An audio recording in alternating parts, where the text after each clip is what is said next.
d'information sur RTI 1. Bonsoir mesdames et messieurs, voici les titres sommaires de ce journal. Coopération Côte d'Ivoire-France, la convention de la société civile fait le point des réalisations du C2D. Tous les projets ont été exécutés selon les lignes d'engagement. En tout, 1077 milliards de francs CFA ont été mobilisés pour l'exécution des projets du contrat de désendettement et de développement.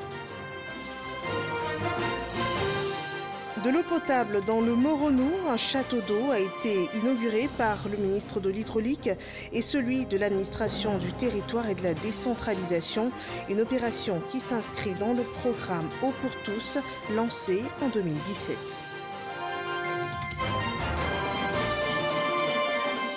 Et l'État de Côte d'Ivoire met en place un fonds de 1 milliard de francs CFA pour soutenir le secteur du vivrier et atténuer ainsi la crise sanitaire de Covid-19. L'autre objectif de ce fonds, c'est d'assurer la sécurité alimentaire aux populations des centres de consommation dans le pays. Bienvenue dans ce 23h. Le niveau d'exécution du contrat de désendettement et de développement a été évalué par la Convention de la société civile, un contrôle citoyen qui a constaté l'exécution réussie des projets pris en compte par le C2D. Les ressources mobilisées pour les réaliser sont de 1077 milliards de francs CFA. Si satisfaction il y a, quelques recommandations sont faites pour parfaire l'exécution des projets à venir. La mission de contrôle souhaite plus de célérité dans les procédures de passation de marché, suivant ces explications de Lanciné Bakayoko. Malgré quelques problèmes de coordination d'ordre administratif et institutionnel, les projets inscrits dans le C2D, contrat de désendettement et de développement, sont bien exécutés. Conclusion du contrôle citoyen effectué par la société civile ivoirienne. Nous suivons au quotidien, à travers nos coordinations régionales, à travers nos comités de veille communautaires, l'exécution de ces projets pour voir l'état d'avancement et nous rendons compte. Notre rôle, c'est de veiller sur les intérêts des populations. À ce jour, ce sont 1077 milliards qui ont été dépensés sur les 1151 mobilisés dans le cadre des deux premiers C2D selon le secrétariat technique en charge des dossiers. Une trentaine de projets ont été pris en compte. Les domaines d'intervention concernent la sécurité, l'éducation-formation, l'emploi, la technologie, le transport, les infrastructures économiques ainsi que la résilience climatique. Il y a des projets qui sont à cheval entre deux ministères. Chaque fois qu'il y a des problèmes d'ordre administratif, des problèmes d'ordre institutionnel, la primature et le secrétariat technique font l'effort en tout cas de les régler. Pour rappel, tous les projets sont annexés au programme national de développement mis en route par le gouvernement de Côte d'Ivoire. De l'eau potable pour les populations partout en Côte d'Ivoire, c'est l'objectif du programme Eau pour tous, lancé en 2017. Et depuis lors, des actions ont été entreprises pour apporter de l'eau potable et combler les déficits en eau observés dans certaines régions et départements de la Côte d'Ivoire.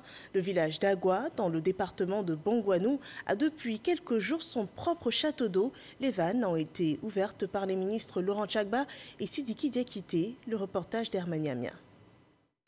Cette joie débordante des femmes du village d'Agua dans le département de Bongouanou s'explique. Elles n'auront plus à utiliser l'eau des robinets ou parcourir des kilomètres pour avoir de l'eau potable. Le village vient de bénéficier d'un château d'eau. Le président de la République nous a demandé de sillonner les villages, les hameaux, les petits coins, recoins de la Côte d'Ivoire pour donner de l'eau potable aux populations.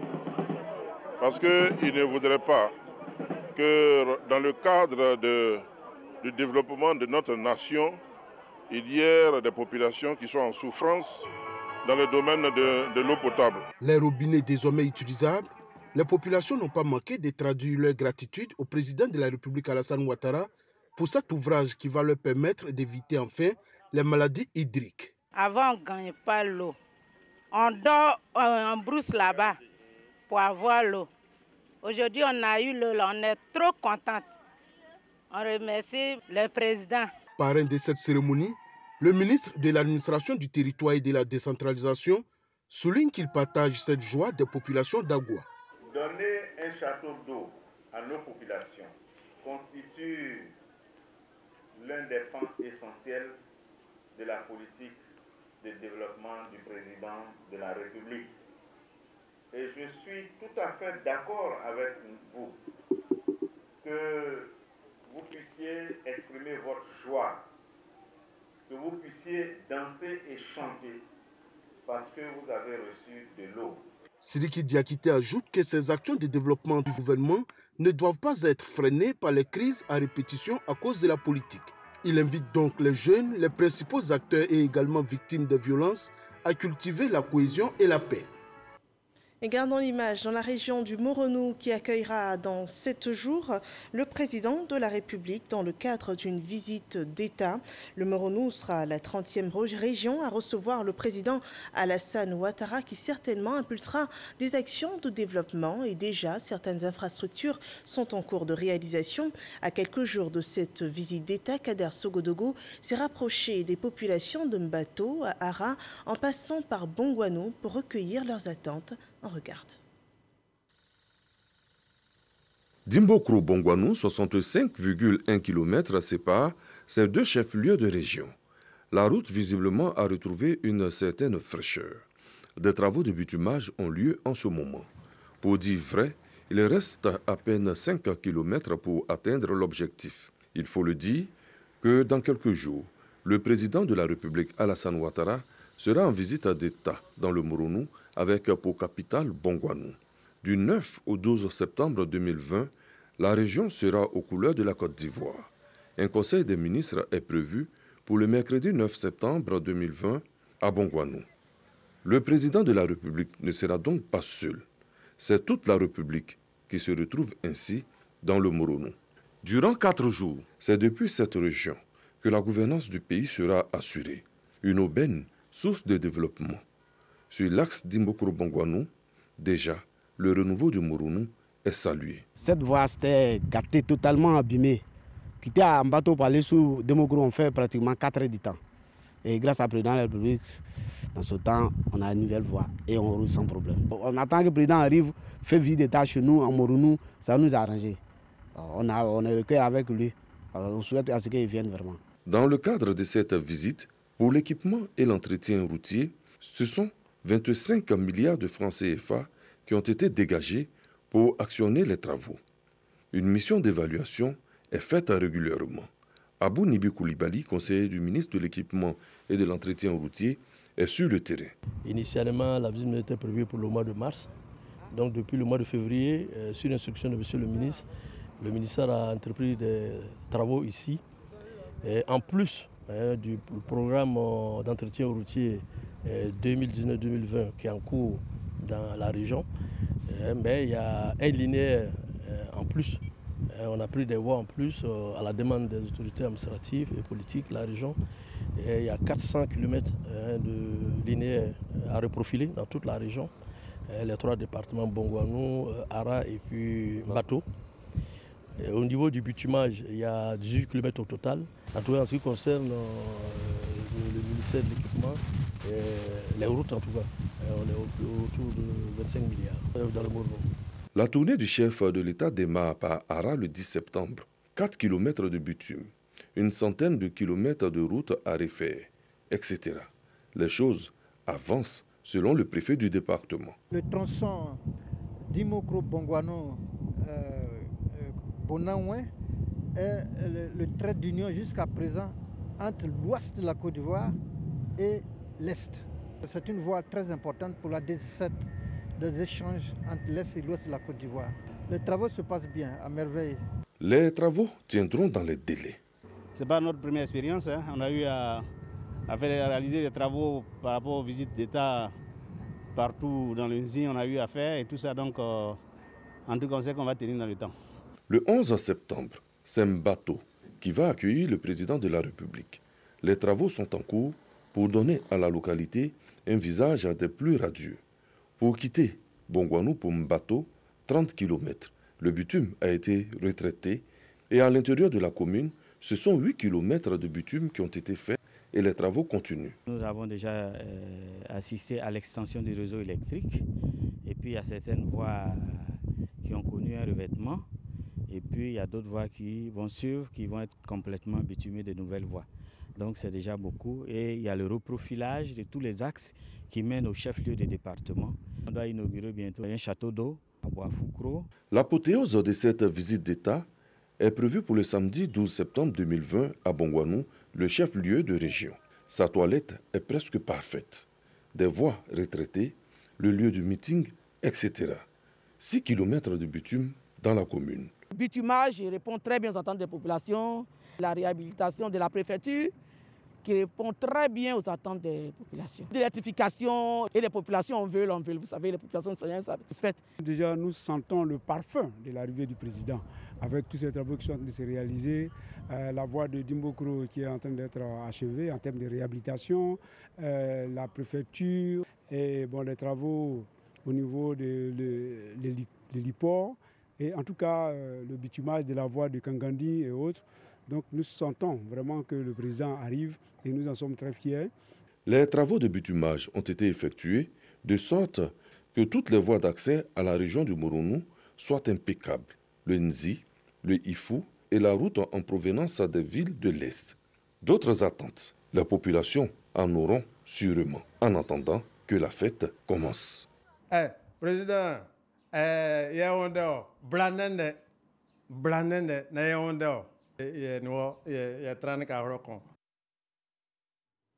Des routes et infrastructures réhabilitées dans le Moronou. Des travaux sont aussi en cours dans les cités universitaires des communes d'Abobo 1, Adjamé et Port-Boué. Hier, le ministre de l'Enseignement supérieur et de la Recherche scientifique effectuait une visite de chantier. Certaines cités pourraient être fonctionnelles dès décembre 2020. C'est ce que nous dit Jean-Marc Djadji. Cité universitaire d'Abobo 1. Ce matin, le ministre Adama Diawara et ses collaborateurs constatent l'état d'avancement des travaux de réhabilitation de la cité. Les travaux d'électricité, d'assainissement et de peinture sont passés en revue. À la cité universitaire d'Adjamé-Williamsville, la rénovation est avancée. Au campus des 220 logements déjà livrés, le ministre s'assure du bon état des nouvelles infrastructures destinées aux étudiants pensionnaires. Je voulais encore dire merci au gouvernement pour ce qu'ils font pour nous et leur demander de se souvenir de nos petits frères et sœurs qui viennent. Parce qu'il y a beaucoup encore qui sont là, d'autres même dorment dans les amphis. Les cités estudiantines de Port-Boué et de Vridi, en cours de rénovation, sont également visitées. Les travaux sont avancés en certains endroits, très avancés. En d'autres, il y a un certain retard qu'il ne faut pas occulter. Il faut faire en sorte que la promesse électorale faite par le président de la République dans le volet éducation-formation de son programme de gouvernement soit tenue. Le ministre de l'Enseignement supérieur et de la Recherche scientifique s'engage dans les plus brefs délais à renforcer la capacité d'accueil des cités universitaires. Actuellement, le taux d'hébergement en cité, il est d'environ un lit pour un peu plus de 26 étudiants. Vous voyez, c'est trop, c'est trop. Donc nous allons faire en sorte que les travaux de réhabilitation des cités périphériques puissent s'achever rapidement pour que ces cités-là puissent être mises à la disposition des utilisateurs finaux, c'est-à-dire les étudiants, de telle sorte que le taux d'hébergement va passer donc de 1 lit fonctionnel pour 26 étudiants à environ 1 lit fonctionnel pour 13 étudiants. Cette visite s'inscrit dans le cadre de la phase 2 du programme de réhabilitation des cités universitaires à Abidjan. Des travaux de développement, une visite d'État. On le voit bien, la Côte d'Ivoire ne s'est pas figée malgré la crise sanitaire. Voyons d'ailleurs comment se fait la gestion de la pandémie par les autorités ivoiriennes.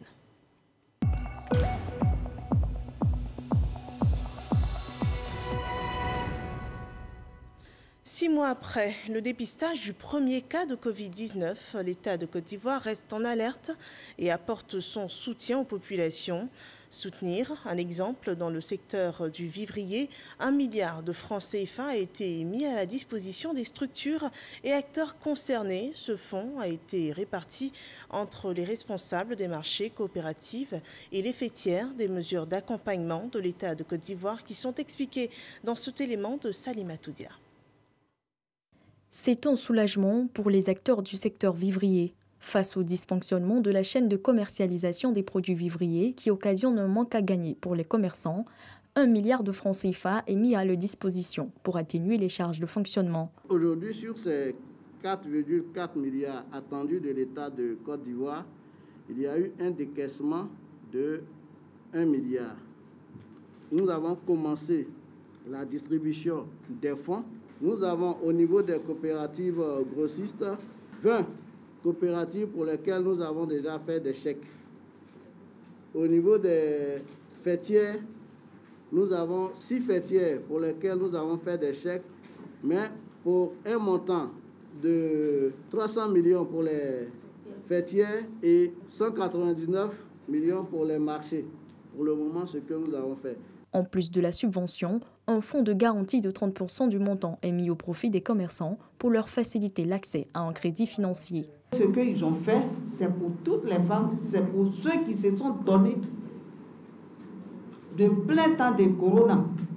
Elles ne sont pas assises, elles sont sur la route, elles sont dans les marchés.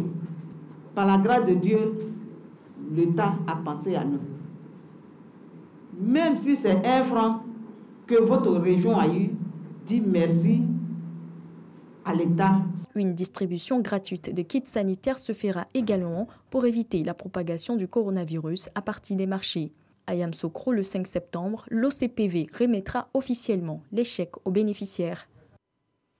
Une autre initiative, cette fois pour la paix durable.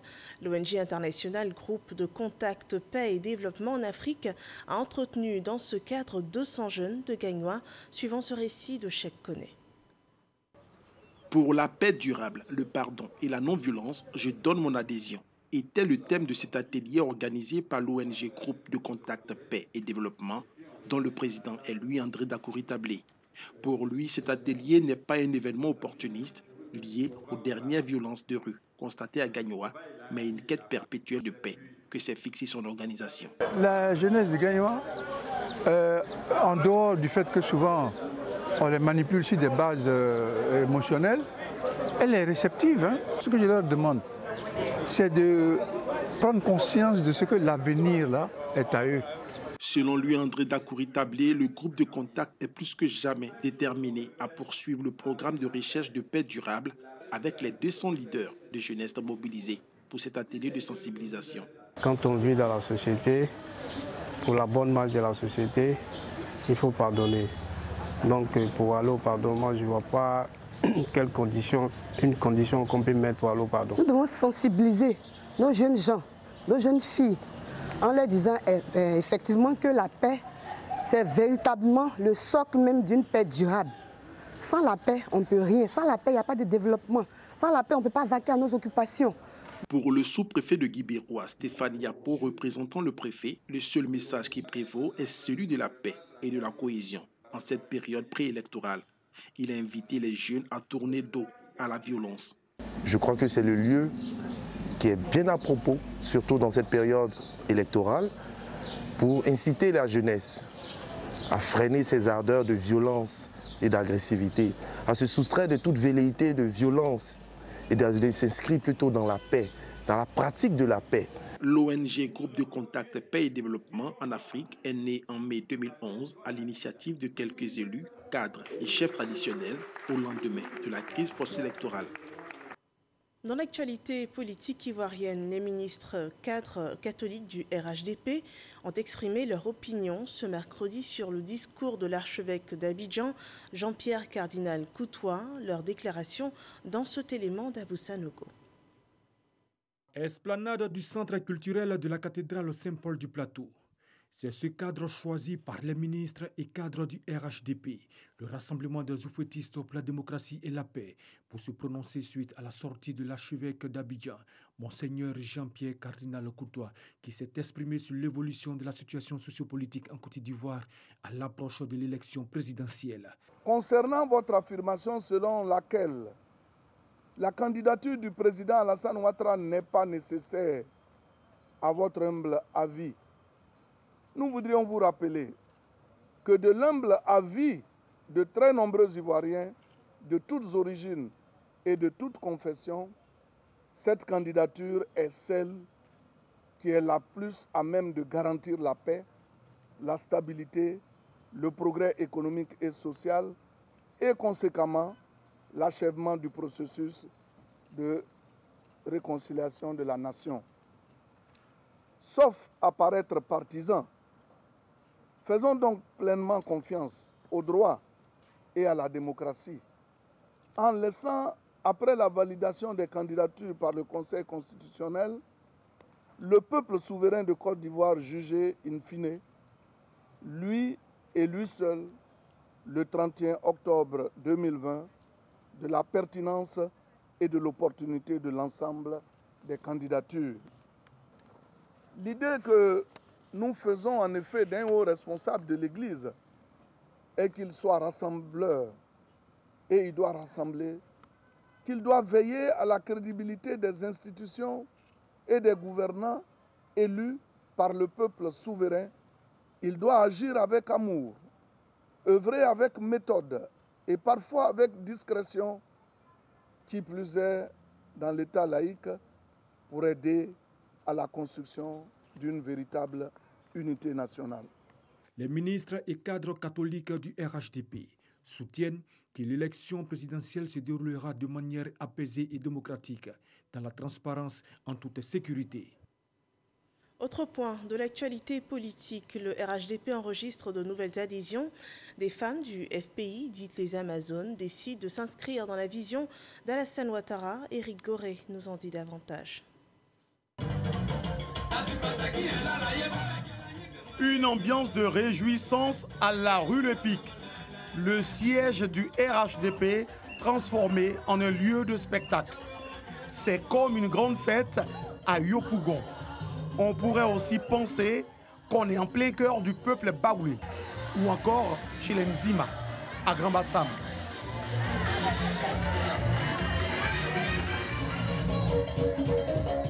Les femmes gourous sont représentées à cette rencontre. Elles sont toutes issues des Amazones du Front populaire ivoirien. Elles célèbrent leur adhésion au RHDP. Pendant plus de 3 heures, ces femmes se sont défoulées avant d'être rejointes par Kandia Camara, Raymond Goudou, Lira Mata et le cyberactiviste Johnny Pacheco. Il y a l'adage qui dit chez nous, quand tu en parles avec une personne et que la personne est très bien habillée, alors dis-lui simplement wow. Ça veut dire que ce monsieur, le président, son excellence, M. Alassane Ouattara, travaille bien. Une nouvelle saluée par la directrice exécutive adjointe chargée des associations. Ce n'est pas fini. Nous avons encore beaucoup d'autres femmes, peut-être pas de partis politiques, mais de la société civile, des associations par-ci, par-là. Nous avons ce programme-là de rassemblement. Nous cherchons des électeurs. Saisissant l'occasion, Johnny Pacheco a évoqué les actions du développement du président Alassane Ouattara avant de parler aux jeunes de Côte d'Ivoire. J'aimerais qu'ils vivent. Voilà pourquoi je les lance cet appel-là, pour qu'ils soient des adeptes de la paix et non instruments des hommes politiques. À son tour, Kandia Camara félicite les Amazones pour leur courage et cette initiative. Quelle belle leçon! Et surtout, c'est la motivation qui nous réjouit le plus. Elles ont décidé de poser cet acte aujourd'hui pour la paix dans notre beau pays. Selon la présidente des Amazones du FPI, ce sont au total 10 000 femmes qui rejoindront très bientôt le RHDP.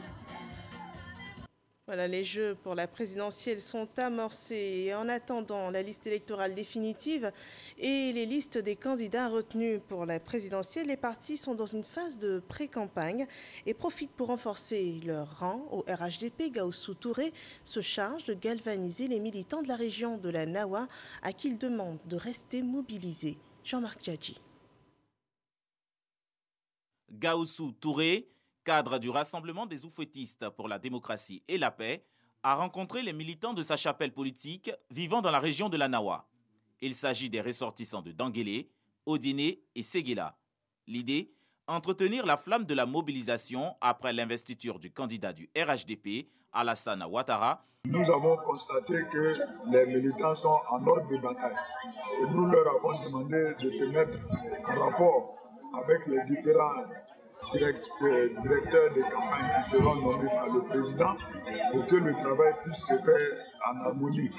Et on est heureux aussi de constater qu'ils sont tous heureux du fait que le président a accepté d'être le candidat du RHDP. Venus nombreux échanger avec les cadres du RHDP, les militants entendent jouer pleinement leur rôle pour la victoire du parti au soir du 31 octobre. Le message a été très bien perçu. Nous sommes dans une disposition d'esprit très claire. Le 31 octobre, nous allons aux élections pour faire un coup KO. Et le un coup KO doit se concrétiser sur le terrain. C'est ce que le ministre était venu dire. Gaoussou Touré n'a pas manqué d'exhorter les militants du Rassemblement des Oufouettistes pour la démocratie et la paix à être des ambassadeurs de paix. Idéologie chère, RHDP. La commission électorale indépendante recevait jusqu'au 31 août dernier les candidatures des personnalités prétendantes au fauteuil présidentiel. Au nombre des dossiers enregistrés figure celui de Mamadou Koulibaly, revenant sur son passage à la CEI avec Éric Goret. Mamadou Koulibaly est allé se soumettre aux exigences de la commission électorale indépendante en vue de participer à l'élection présidentielle d'octobre. En 2015, Mamadou Koulibaly n'était pas allé au bout du processus. Il avait plutôt boycotté l'élection présidentielle. Pour cette fois, Mamadou Koulibaly promet rectifier le tir. Il entend faire changer les choses une fois élu. Je suis venu avec cette équipe ici d'amis, de collaborateurs, déposer mon dossier de candidature à l'élection du président de la République. La dernière fois, je me suis retiré. C'est vrai que les journalistes, vous ne faites pas beaucoup attention. Les gens ont retenu l'histoire des 100 millions, 100 millions, 100 millions. Mais alors que je leur ai porté un message clair. L'ancien président de l'Assemblée nationale dit avoir reçu 35 000 parrainages pour soutenir sa candidature. Une autre personnalité a fait acte de candidature pour l'élection présidentielle. Il s'agit du maire de Zienoula, Djebidje Olivier. Ses motivations sont rapportées par Éric Goret. C'est lui, Djebidje Vani Olivier. Il est le premier magistrat de la commune de Zienoula. Il veut être président de la République de Côte d'Ivoire. C'est pourquoi, comme tous les autres prétendants, il est allé déposer sa candidature à la CEI, Commission électorale indépendante, accompagné de son staff. Djebidje a réuni tous les documents demandés jusqu'au parrainage. Je suis candidat pour permettre aux Ivoiriens de tourner le dos à la crise. Je suis candidat pour permettre le développement durable de la Côte d'Ivoire pour les Ivoiriens. Djebidje croit apporter un plus dans la gestion de la Côte d'Ivoire avec une autre façon de voir les choses. Et tout comme le maire de Zienoula, John Cha Sambo, ancien militaire, producteur, réalisateur, était de ceux qui ont déposé leur candidature le dernier jour des réceptions à la CEI. Revenons sur ce moment avec Sidonie Davila. Son nom rime avec une émission culte, Tonnerre, diffusée sur la télévision nationale. John Chahin Sombo, producteur-réalisateur, homme du showbiz, cet ancien militaire devenu maire d'Akoupé veut mettre toutes ses connaissances au profit de la classe politique pour une réconciliation vraie. Une vision qui l'emmène à déposer son dossier de candidature pour la présidentielle. Et aujourd'hui, si vous me voyez ici, c'est parce que c'est une nécessité. Je sors d'une famille très modeste et j'ai toujours œuvré pour que les autres vivent mieux. Parce que mon parcours est un parcours qui a été très difficile. Donc aujourd'hui, je vis à l'intérieur du pays avec nos parents. Et la vie est très dure. Avec tout ce qui se passe, nous ne savons pas exactement où nous partons. Et je me propose de réconcilier les Ivoiriens et de permettre aux gens de retrouver la Côte d'Ivoire que nous avons toujours aimée. John Chahin Sombo pense être l'homme idéal pour la Côte d'Ivoire. Et notons que le 31 août dernier, la CEI a enregistré un grand nombre de dossiers de candidature. On peut compter parmi ces dossiers celui de Sérigos Bertin, candidat indépendant. Nous en parlons avec Sidonie Davila. Changer l'état d'esprit des Ivoiriens est l'objectif de Séry Gosbertin, professeur d'anglais de lycée et collège à la retraite. Mais comment y parvenir? Première étape, dépôt de dossier de candidature à la CEI. Si nous avons décidé d'être candidats, c'est parce que tout simplement, on sait qu'aujourd'hui, où nous vous parlons, nous avons des problèmes au niveau du pays. Il fallait que nous soyons candidats pour qu'on puisse changer l'état d'esprit des Ivoiriens. Séry Gosbertin, à la tête d'un groupement politique, veut porter la voix des sans-voix. Dans l'actualité, hors de la Côte d'Ivoire, au Mali, l'ancien président Ibrahim Boubacar Keïta aurait été mis en observation médicale après un malaise hier, mardi 1er septembre. Les médias maliens parlent d'un accident vasculaire cérébral et des sources proches de sa famille évoquent un contrôle de routine. L'état de santé de l'ancien président serait stable. Toutefois, une évacuation vers l'étranger est envisagée. La junte militaire aurait donné son accord pour que le président soit évacué à l'étranger à condition qui soit en état d'être déplacé. Une évacuation sanitaire vers Abu Dhabi, aux Émirats arabes unis, avait déjà été évoquée avec la junte. Ce journal est terminé. Merci de nous avoir suivis. Je vous retrouve demain, Dieu voulant. Bonsoir chez vous.